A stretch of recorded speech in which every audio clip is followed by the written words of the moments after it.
Pengelola Tol Bakauheni Terbanggi Besar atau Bakter PT HKA Aston melakukan persiapan jelang angkutan Natal 2024 dan Tahun Baru 2025. Direktur Utama PT Bakauheni Terbanggi Besar Tol Iwayan Mandia mengatakan pihaknya telah melakukan persiapan jelang Nataru. Persiapan Tahun Baru di Tol Bakter tersebut yakni pelayanan transaksi top up di 7 gerbang Sidomulyo, Baksel, Lematang, Kobar, Natar, Teginaneng Barat, dan Terbanggi Besar. Antisipasi antrean di gerbang tol dengan menyiagakan mobile reader di 5 gerbang tol, yakni Gerbang Tol Bakauheni Selatan, Gerbang Tol Kota Baru, Gerbang Tol Natar, Gerbang Tol Terbanggi Besar, dan Gerbang Tol Teginaneng Timur. Layanan rest area, yakni penambahan SPBU modular di 2 rest area dari Pertamina, memfungsikan rest area kilometer 20, rest area kilometer 49B, rest area kilometer 67B, rest area kilometer 87B untuk delay sistem kendaraan apabila terjadi penumpukan kendaraan di Pelabuhan Bakauheni. Pengaturan delay sistem ini bekerjasama dengan pihak Polda Lampung, ASDP Bakauheni, dan BPTD. Posko screening tiket SDP di rest area kilometer 20B dan rest area kilometer 49B. Pengecekan kendaraan gratis bagi pengguna jalan di rest area kilometer 49B.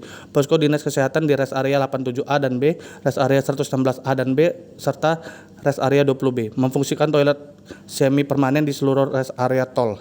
Layanan jalan tol penambahan 5 unit kendaraan patroli siaga Nataru.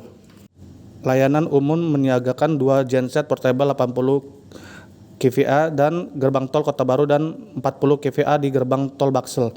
Spanduk dan banner imbauan di setiap JPO, overpass, dan rest area memastikan seluruh layanan di tol Bakter maksimal dan tidak ada lagi pengerjaan di mainboard maksimal H-10 Nataru. Pembatasan angkutan mulai 20 Desember 2024 sampai dengan 1 Januari 2025. Pembatasan kendaraan untuk mobile barang dengan sumbu 3 atau lebih, mobil barang yang mengangkut hasil galian atau hasil tambang, mobil barang dengan kereta tempel dan kereta gandeng.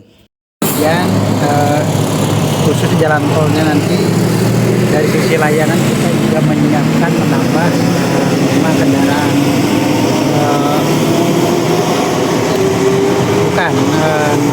patroli ya untuk pengamanan Nataru. Kemudian dari sisi transaksi gitu ya, kita ada 11 gerbang tol, ada 5 gerbang tol strategis yang kemungkinan akan terjadi tingkat kepadatannya akan naik di Nataru, itu di gerbang Bakauheni Selatan, kemudian ada di sini di Kota Baru, ada Natar dan Terbanggi Besar ya. Nah, untuk mengantisipasi terkait dengan tingkat kepadatan antrean di gerbang tol, kita juga akan menambah mobil rider untuk membantu kecepatan transaksi. Di samping juga nanti kita menyiapkan top up gitu ya untuk mengisi kartu pengguna jalan tol kita. Kalau misalnya itu ada kekurangan saldo, kita siapkan.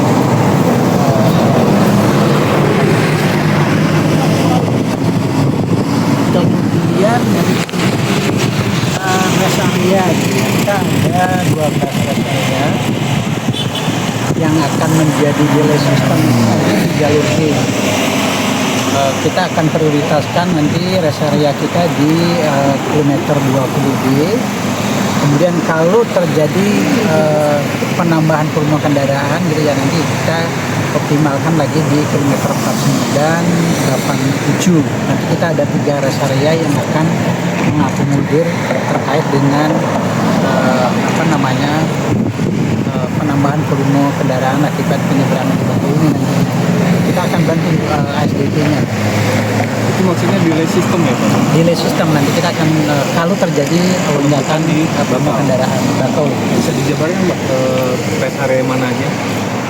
Rest area seperti yang saya bilang tadi, untuk prioritas utama nanti kita menggunakan rest area di 20B. Nah, kalau 20B itu kan kira-kira menampung jumlah kendaraan 250 kendaraan. Kalau misalnya terjadi penuh lagi, nanti kita memanfaatkan yang kilometer 49B. Kalau penuh lagi, kita pakai 87B. Ada 3 skenario.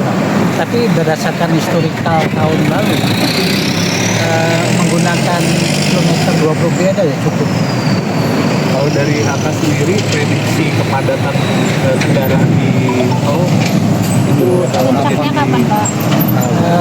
Kalau perkiraan dari BTB ya, sebetulnya peningkatan volume kendaraan sudah mulai dari tanggal 15 kemarin gitu ya. 15 sampai dengan pemantauan kita sampai dengan tanggal 18 sudah rata-rata di 21,4% lah. Akibat kenaikan Jika dibandingkan Nataru tahun lalu, kalau dibandingkan tahun lalu mungkin hampir sama lagi. Cuma kan kenaikan terhadap volume normal. Untuk puncaknya sendiri nanti diperkirakan di H-min berapa sih Pak? Kita memperkirakan untuk ke puncak kendaraan itu sebetulnya mulai dari tanggal 27 gitu ya. Kemudian harus mudik ya, harus baliknya di tanggal 3. Namun demikian mungkin akan meleset lagi, mungkin tanggal 21 udah mulai naik. Tapi tetap kita antisipasi. Ada prediksi kita nggak Pak? Berapa kendaraan di puncaknya itu tanggal 21? Perkiraan kita pada saat puncak mau harus mudik maupun harus balik gitu ya, kita memperkirakan di 52 sampai 53 ribu kendaraan yang akan berlintas di jalan tol Per hari itu Pak? per hari. Itu kita kemarin melihat di tanggal 27 sama tanggal 3.